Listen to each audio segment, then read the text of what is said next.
तो बच्चों आज हम लोग क्लास 9th का जो न्यू एनसीईआरटी मैथ का गणित मंजरी पार्ट 1 का चैप्टर नंबर 3 स्टार्ट करने वाले हैं। तो चैप्टर का नाम है the world of numbers. The world of numbers. World of numbers बच्चों, इस चैप्टर में हम लोग देखेंगे कि नंबर्स की शुरुआत कैसे हुई, नंबर्स की शुरुआत कैसे हुई, कैसे लोगों ने काउंट करना स्टार्ट किया। आज तो हमारे पास जो हिंदू अरेबिक नंबर सिस्टम या इंडियन नंबर सिस्टम जो हमारे पास है, उस सिस्टम का यूज करके हम किसी भी नंबर को बहुत आसानी से लिख सकते हैं, उसको ऐड कर सकते हैं, उसको मल्टीप्लाई कर सकते हैं, डिवाइड कर सकते हैं, सब्ट्रैक्ट कर सकते हैं। तो क्या स्टार्टिंग में ही से ही ऐसा था? तो स्टार्टिंग में ऐसा नहीं था बच्चों। आज हमारा जो हिंदू नंबर सिस्टम है वो वर्ल्ड वाइड यूज हो रहा है, इसलिए क्योंकि ये एक बहुत एफिशिएंट नंबर सिस्टम है, इस वजह से ये वर्ल्ड वाइड आज यही नंबर सिस्टम यूज हो रहा है। तो इसका मतलब ये नहीं है कि शुरू से ही यही नंबर सिस्टम यूज हो रहा है। जो हिंदू नंबर सिस्टम की जो कहानी है या इसका स्टोरी है वो 2000 साल पहले की ही है। ये 2000 साल पहले ही ये नंबर सिस्टम हमारे यूज़ में आया है। उसके पहले भी लोग काउंटिंग करते थे, उसके पहले भी मैथ का इस्तेमाल होता था, इसका यूज़ होता था, लेकिन वो आज के तरीके से नहीं होता था। तो क्या आपने कभी सोचा कि जब नंबर सिस्टम का कंसेप्ट नहीं आया था तो लोग कैसे चीज़ों को काउंट करते थे, लोग कैसे चीज़ों को गिनते थे? यानी कि अगर हम लोग देखें तो हमारे हिंदू नंबर सिस्टम के पहले मल्टीपल नंबर सिस्टम्स आए। Mesopotamian number system, Egyptian number system, Chinese number system, Maya number system, बहुत से नंबर सिस्टम इसके पहले आए। लेकिन वो रोमन नंबर सिस्टम जो कि हिंदू नंबर सिस्टम से पहले सबसे एफिशिएंट नंबर सिस्टम माना जाता था। तो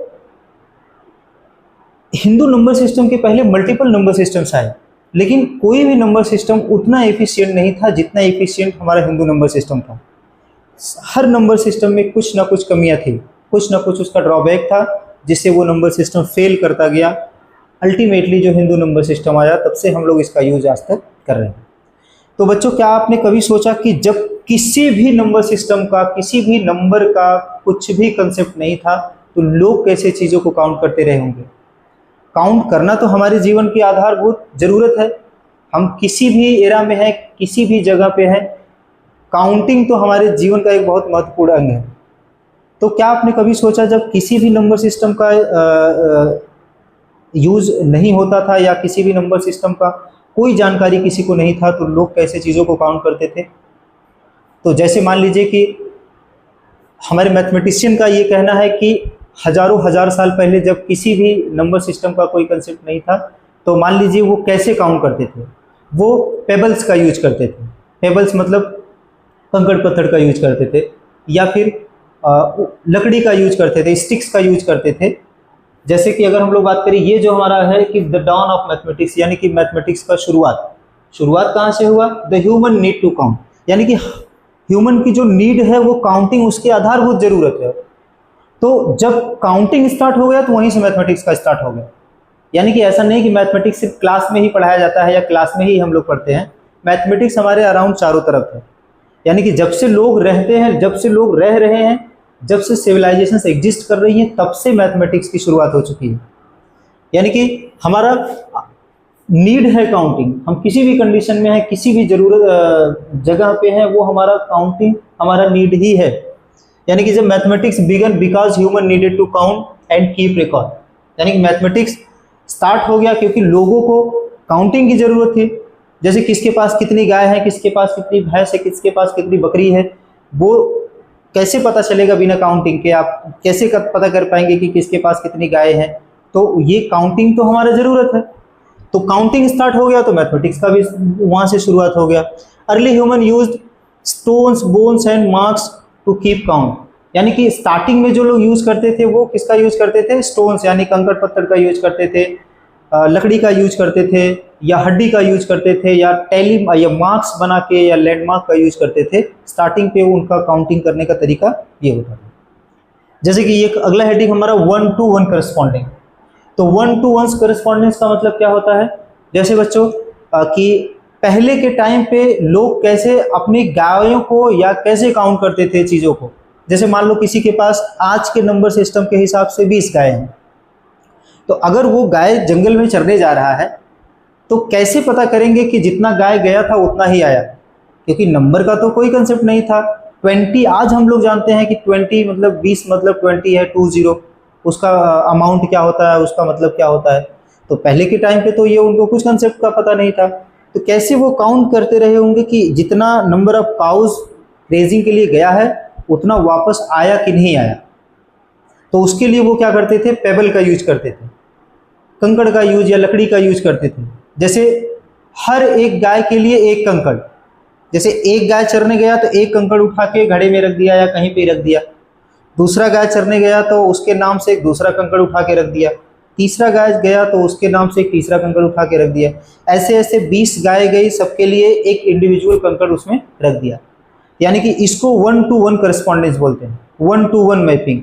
इसको 1-to-1 मैपिंग या 1-to-1 करस्पॉन्डेंस, यानी एक के लिए एक पत्थर, एक के लिए एक पत्थर, एक के लिए एक पत्थर, ऐसे 20 गाय के लिए 20 पत्थर। अब 20 का जानकारी उनको नहीं है, लेकिन ये है कि हर एक गाय के लिए वो एक पत्थर रख दी।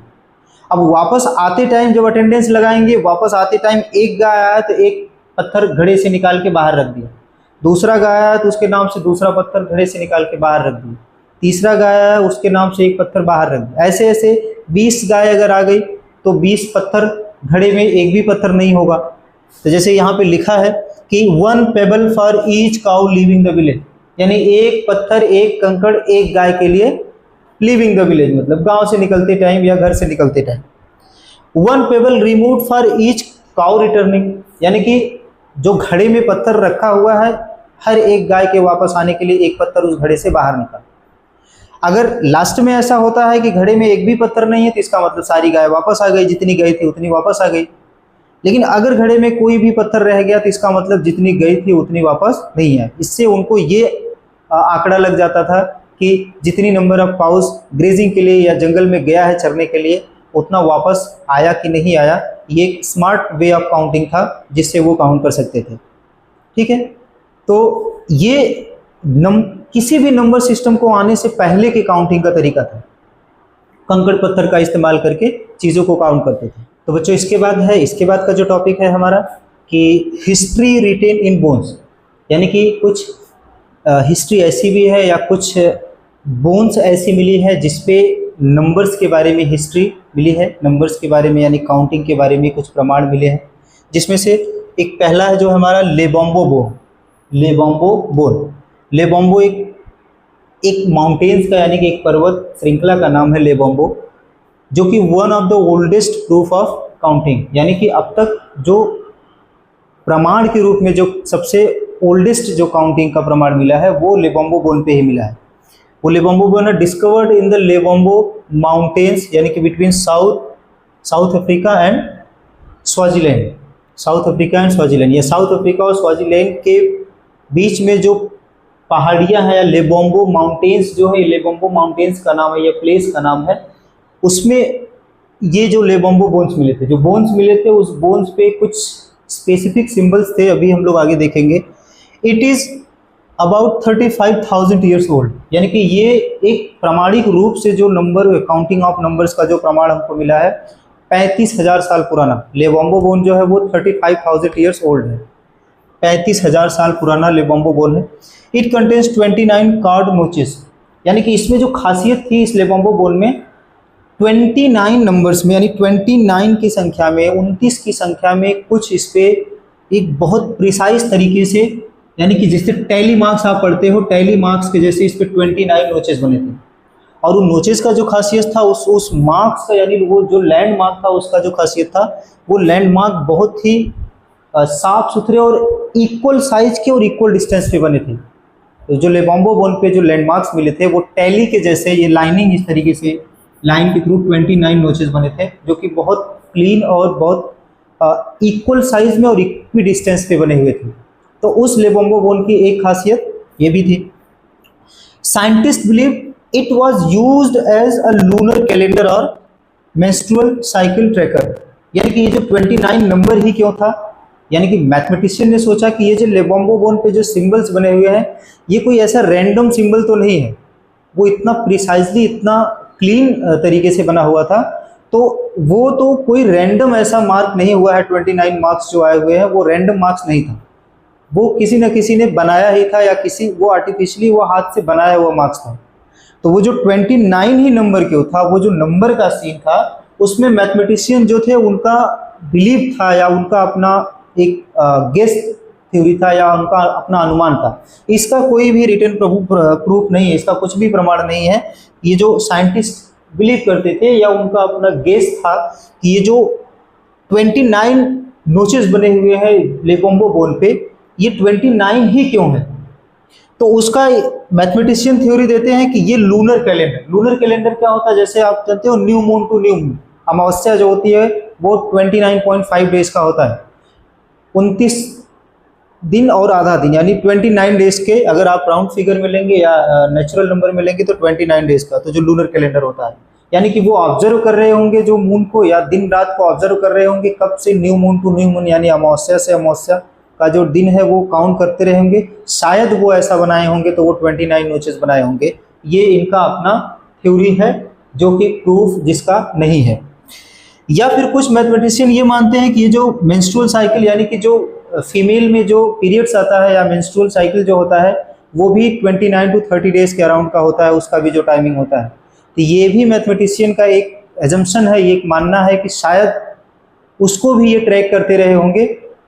उस वजह से भी शायद ऐसा हो सकता है कि ये लेबोम्बो बोन पे जो 29 डेज है, ये मार्क्स जो बनाए हैं वो 29 ही बनाए हुए हैं। तो इसका जो मैथमेटिशियन ने थ्योरी दिया है, वो थ्योरी जो है कुछ भी इसका प्रूफ नहीं है। ये ऑब्जर्वेशन के बेस पे ही मैथमेटिशियन ने अपना अनुमान लगा के ये थ्योरी दिया है, ये लूनर कैलेंडर या फिर मेंस्ट्रुअल साइकिल के बेस पे शायद वो 29 मार्क्स उस पर बनाए होंगे। लास्ट है कि it shows that early human use numbers to track time, यानी कि इससे ये पता चलता है कि जो स्टार्टिंग के जो लोग थे, या पहले के जो लोग थे, वो नंबर्स का यूज़ करते थे टाइम को ट्रैक करने के लिए, यानी कि समय को ट्रैक करने के लिए वो नंबर का यूज करते थे। अब वो नंबर हमारे आपके जैसा यूज नहीं करते थे, पर वो करते थे। जैसे ये बोन एक प्रमाण है, उस बोन पे वो 29 मार्क्स बने हुए थे, और वो 29 मार्क्स ऐसा रैंडम नहीं बने हुए थे, हाथ से बनाए गए मार्क्स थे। तो इस वजह से ये पता चलता है कि उस टाइम पे जो लोग थे वो टाइम को ट्रैक करते थे, टाइम को ट्रैक करने के लिए वो नंबर्स का यूज़ करते थे। वो अपने तरीके से करते थे, लेकिन करते थे।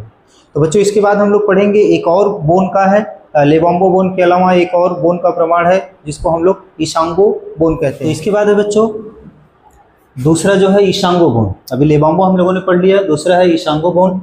इशांगो bone, it was discovered near the head waters of Nile rivers in the Democratic Republic of Congo. यानी कि ये जो बोन्स मिला था, वो जैसे लेबोम्बो जो मिला था वो लेबोम्बो माउंटेन्स में मिला था, साउथ अफ्रीका के पास में। ये जो था वो नाइल रिवर्स के पास, यानी डेमोक्रेटिक रिपब्लिक ऑफ कॉन्गो में मिला था, ये जो दूसरा बोन है। इसलिए इसको हम लोग इशांगो बोन या इशांगो बोन के नाम से इसको नाम रख दिया गया। इसका जो खासियत था, ये 20,000 साल पुराना था, अराउंड 20,000 ईयर्स ओल्ड था ये। इसका जो कार्बन डेटिंग के थ्रू इसको चेक किया गया तो इस पता चला कि ये 20,000 साल पुराना बोन है। और उस 20,000 साल पुराने बोन पे जो लेबोम्बो से भी एडवांस तरीके से इस पे कुछ चीज़ें मिली, जो उस पर नोचेस मिले, इस पे जो कर्ड मिले, वो लेबोम्बो से थोड़ा एडवांस्ड मिले। यानी कि लेबोम्बो 35,000 साल पुराना था और ये 20,000 साल मीन्स 15,000 साल का अराउंड का गैप था। उस 15,000 साल में ये जो इशांगो बोन था वो और थोड़ा एडवांस तरीके से, लेबोम्बो से थोड़ा एडवांस तरीके से इस पे जो नोचेस मिले थे, मैथमेटिशियन ने जो कंक्लूजन इस पे निकाला।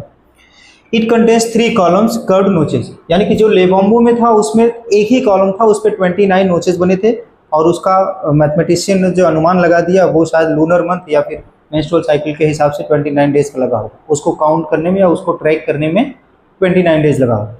लेकिन इसमें जो था, इसमें 3 कॉलम्स थे। 3 कॉलम में जो पहला कॉलम था, वो पहले कॉलम में जो नंबर्स या जो नोचेस बने हुए थे वो 11, 13, 17 और 19 के हिसाब से बने हुए थे। अगर आज के हिसाब से हम देखेंगे तो ये 11, 13, 17, 19 क्या है, आज के हिसाब से हमारा प्राइम नंबर है। तो हम पढ़ते हैं प्राइम नंबर्स, यानी जिसके सिर्फ 2 ही फैक्टर्स होते हैं या जो किसी नंबर के टेबल में नहीं आता, 1 और खुद के अलावा। तो ये जो प्राइम नंबर का नोचेस उस पर मिला था, पहले कॉलम में मिला था। और दूसरे कॉलम को देख के मैथमेटिशियन ने ये कंक्लूजन निकाला कि उसमें जो मल्टीप्लिकेशन का आइडिया, यानी डबलिंग का, यानी 2 से मल्टीप्लाई का आइडिया वहां से दिखा आपको। यानी कि ये हुआ कि जो मैथमेटिशियन ने ये कंक्लूजन निकाला कि जो इशांगो बोन के टाइम पे जो लोग थे वो काफ़ी एडवांस थे, यानी कि उनको काउंटिंग के साथ साथ प्राइम नंबर का भी ज्ञान था। प्राइम नंबर के साथ साथ उनको बेसिक मल्टीप्लिकेशन भी बेसिक मल्टीप्लिकेशन का भी आइडिया उनको हो गया था, यानी कि वो लेवोम्बो से काफ़ी ज़्यादा एडवांस थे जो इशांगो बोन के टाइम पे जो लोग थे, यानी कि प्राइम नंबर या मल्टीप्लिकेशन या फिर काउंटिंग का उनको बेसिक जानकारी हो गया था। तो बच्चों ये था इशांगो बोन के बारे में एक छोटा सा हिस्ट्री। और लेवोम्बो बोन के बारे में भी मैंने आपको बताया। फिर ये बताया कि पेबल्स यानी लकड़ी या फिर पत्थर, कंकड़ पत्थर से कैसे वो काउंटिंग्स को करते थे, गायों को भेजते थे, वापस लाते थे, वो उनका अटेंडेंस लगा के फिर उनको कैसे काउंट करके चेक करते थे कि जितनी गाय गई वो उतनी वापस आई कि नहीं। वो बेसिक एक छोटा सा हिस्ट्री अगर हम लोग देखेंगे तो इतना ही हमारे इसमें दिया हुआ है। क्लास 8 में जितना दिया हुआ है उतना हिस्ट्री तो नहीं है, क्लास 8 में काफ़ी कुछ दिया हुआ है आपका स्टोरी ऑफ नंबर के बारे में। इसमें बस इतना बेसिक है। इसके बाद हम लोग अपना एक्सरसाइज 3.1 को स्टार्ट करते हैं। तो बच्चों हम लोग देखते हैं इस एक्सरसाइज 3.1 का क्वेश्चन नंबर 1 क्या है। A merchant in the port city of Lothal is exchanging bag of spices for copper ingots. He receives 15 ingots for every 2 bags of spices. If he bring 12 bags of spices to the market, how many copper ingot will he leave with? यानी कि ये जो question है actually में अगर आप देखेंगे तो इसका उस हिस्ट्री से ज़्यादा कुछ मतलब नहीं है। ये इस क्वेश्चन को हम लोग बेसिकली यूनिटरी मेथड पे लेके इसको हम लोग सॉल्व कर सकते हैं। क्वेश्चन क्या बोल रहा है कि port city of Lothal is exchanging bags of spices, यानी स्पाइसेस का मतलब समझते हो मसाला, मसाले का बैग पर कॉपर। कॉपर इंगट्स का मतलब क्या होता है? कॉपर इंगट से सोने का बिस्किट देखे हो वैसे कॉपर का बिस्किट समझ लीजिए, कॉपर इंगट्स उसको बोलते हैं। He receive 15 ingots for every 2 bags, यानी कि हर 2 बैग के लिए, यानी 2 मसाले के बैग के लिए उसको 15 इंगट्स मिलता था। हर 2 बैग ऑफ स्पाइसेस के लिए 15 ingots. If he brings 12 bags, यानी अगर उसके पास 12 बैग्स हैं तो उसको टोटल कितना जो है कॉपर इंगट्स वो कितना रिसीव करेगा। तो एक सिंपल सा क्वेश्चन है, इसको देख लेते हैं हम लोग। 2 बैग्स स्पाइसेस फॉर 15 इंगट्स, यानी कि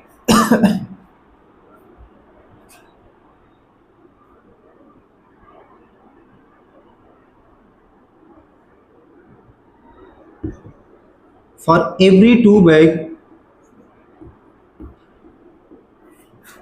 of spices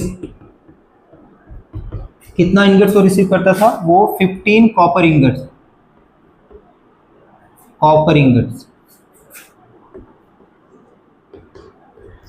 तो बच्चों यूनिटरी मेथड से इसको देख लेते। एक बैग पे उसको कितना कॉपर इंगट मिलेगा? 1 bag of spices 15/2 copper ingot. एकदम सिंपल सा क्वेश्चन है, एकदम इजी सा क्वेश्चन है, क्लास 6-7 के जैसा। 1 bag of spices is equal to 15/2 copper. तो उसके पास टोटल कितने बैग्स है? 12 bags. He if he brings 12 bags, तो 12 बैग्स के लिए क्या होगा? यूनिटरी मेथड से हमने देख लिया 1 बैग के लिए, तो 12 बैग के लिए वो कितना इंगट्स रिसीव करेगा? 15/2 इंटू 12, 2 1 जा 2, 2 6 जा 12, 15 इंटू 6 यानी कि 90 कॉपर इंगट्स। तो आंसर क्या होगा बच्चों? 90 कॉपर इंगट्स। तो बच्चों हमारा दूसरा क्वेश्चन एक्सरसाइज 3.1 का, look at the sequence of numbers on 1 column of the Ishango bone. यानी कि जो अभी हम लोगों ने इशांगो बोन के बारे में पढ़ा उसमें क्या था? उसके फर्स्ट वाले कॉलम में कुछ नंबर्स के पैटर्न थे। वो क्या था? 11 नोचेस बने थे, 13, 17, 19 इस तरीके से नोचेस बने हुए थे जो इस पैटर्न को फॉलो कर रहे थे। What do these numbers have in common, यानी नंबर्स में कॉमन क्या है? तो अभी हम लोगों ने देख ही लिया था वहीं पे कि ये नंबर में कॉमन ये है कि ये नंबर्स क्या है? प्राइम नंबर्स हैं। ये नंबर्स एक्चुअली क्या है? Prime numbers. List the next 3 numbers that fit this pattern, यानी कि इसका हमको नेक्स्ट 3 और प्राइम नंबर्स लिख देना है। सिंपल सा क्वेश्चन है, यानी कि ये पैटर्न को फॉलो करते हुए हमको 3 और नंबर्स लिखना है। तो इसमें कॉमन क्या है? कॉमन है कि ये नंबर्स क्या है? Prime number. सो तो इसका आंसर क्या हो जाएगा? All these numbers are prime numbers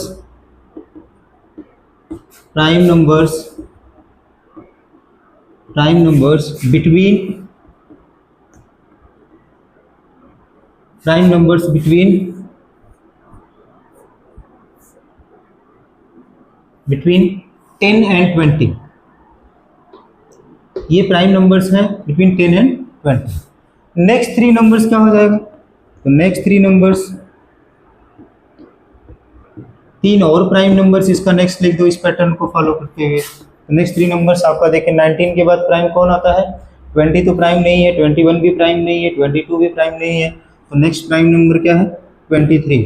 इसके बाद 24, 25, 26, 27, 28 तक नहीं, इसके बाद क्या आपका 29 है, उसके बाद 30, 31, 30 तो प्राइम नहीं है, 31 क्या है प्राइम है। तो ये नेक्स्ट थ्री प्राइम नंबर्स है जो इस पैटर्न को फॉलो कर रही है। तो ये इसमें कॉमन यही था कि ये प्राइम थे, इसका नेक्स्ट थ्री प्राइम नंबर्स हमने लिख लिया 23, 29 और 31। तो बच्चों एक्सरसाइज 3.1 का हमारा नेक्स्ट क्वेश्चन है, we know that natural numbers are closed under addition. Closed under addition का मतलब होता है the sum of any two natural number is always a natural number, यानी कि किसी भी दो नेचुरल नंबर को ऐड करेंगे तो नेचुरल नंबर ही आएगा, और इस नेचुरल नंबर की इस प्रॉपर्टी को हम बोलते हैं कि क्लोजर प्रॉपर्टी ऑफ एडिशन, यानी कि नेचुरल नंबर, दो नेचुरल को ऐड करेंगे तो नेचुरल नंबर ही आएगा। अगर ऐसा होता है तो वो क्लोजर प्रॉपर्टी को फॉलो करता है, एडिशन की क्लोजर प्रॉपर्टी को। तो नेचुरल नंबर फॉलो करता है, वो तो सत्य है, ट्रू है। तो नेक्स्ट क्या इसमें बोला है कि are they closed under subtraction, क्या नेचुरल नंबर सब्ट्रैक्शन में भी क्लोज्ड है, यानी कि दो नेचुरल नंबर का सब्ट्रैक्शन करेंगे तो नेचुरल नंबर ही मिलेगा। Provide a couple of example to justify your answer, यानी कि आपको ये एग्जांपल के थ्रू बताना है, कोई जनरलाइज फॉर्म में ऐसा नहीं करना है, एग्जांपल के थ्रू बताना है कि दो नेचुरल नंबर तो ऐड करेंगे तो नेचुरल मिलेगा, यानी कि they are closed under addition. तो यहाँ पे हमको चेक करना है कि क्या वो सब्ट्रैक्शन में भी क्लोज्ड होंगे, तो चेक कर लेते हैं। सब्ट्रैक्शन में वैसे तो नेचुरल नंबर सब्ट्रैक्शन में क्लोज नहीं होता है। जैसे अगर हम लोग बात करेंगे कि 2 एक नेचुरल है तो 3 एक नेचुरल नंबर है, तो 2 + 3 5 क्या होगा, 5 भी एक नेचुरल नंबर होगा, 5 भी क्या होगा, एक नेचुरल नंबर है।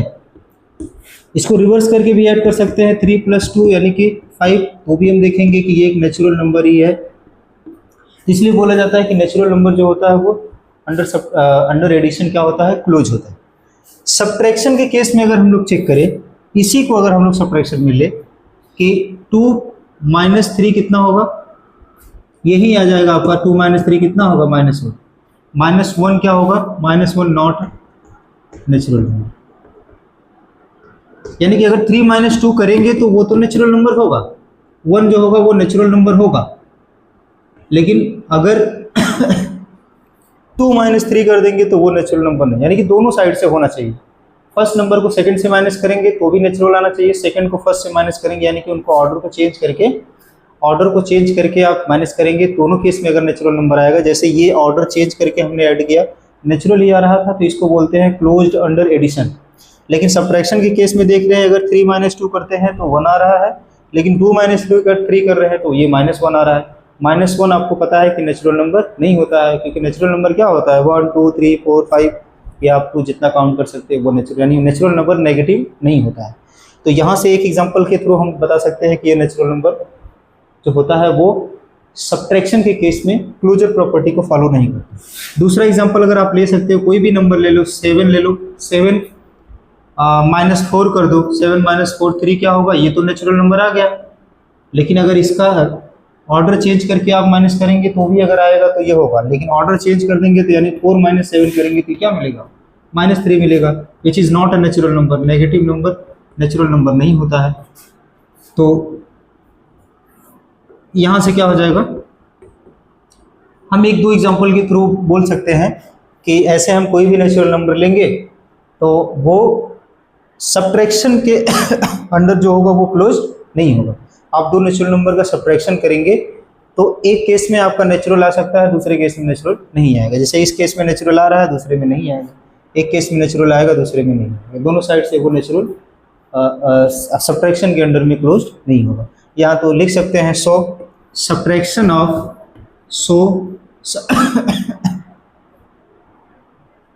Subtraction of subtraction of natural numbers, subtraction of natural numbers are not closed, ये लिख सकते हैं।